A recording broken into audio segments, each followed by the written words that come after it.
Sabirabadın su qovuşanı Nadir müəllimə təşəkkür edirəm ki, yoldaşlıq etdi. Sabirabad Mədəniyyət Regional İdarəsinin rəhbəri. Bir dəfə də olsun bu su qovuşanda olmamışam. Hərçənd ki, bu Azərbaycanın ən gözəl yerlərindən biridir və belə deyək də buz aran zonasının fəxridir bura. Və insanlar axışır bura həm istirahət üçün, həm gözəllikləri görmək üçün. Hal-hazırda biz Muğanda dayanmışıq. Buranın ən gözəl vaxtı aprel ayıdır. Salam əleykum. Salam əleykum. Təşəkkür edirəm. Bu da Fövqəladə Hallar Nazirliyinin. Bəli, bu da məntəqəsidir. Xidmət göstərirlər. Bu nə üçündür orada göstərilir? Bu çimərlik də olur. Hə, o baxımdan. Bəli. Burada bir dənə də bir möcüzə budur ki, Kürlə Araz çaylarının rəngi qarışır.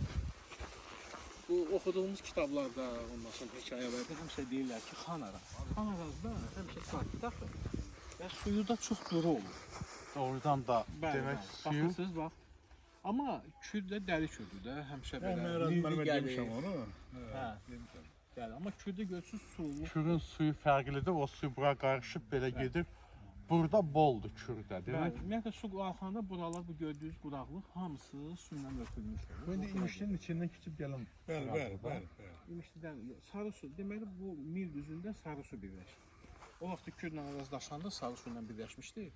Orada bizim bir Murad bəyli kəndi qalmışdı ada kimi, camaat çıxmadı, yaşadı orada. Qayıqla çörək, yemək. Hadi indi onların tarixinə yazıldı ki, həm də adada yaşayıblar. Hə, istisi bir də aşağı düşəyin daha yaxşı. Buralar hamısı suyun altında olur. İndi hal-hazırda Buralar suyun altında olur, indi amma çox bura daha elə bir fərqlidir. Bura Belə buradan düzdür, yeni bura basacaq da. Ara su düz olanda, o da gürk olanda.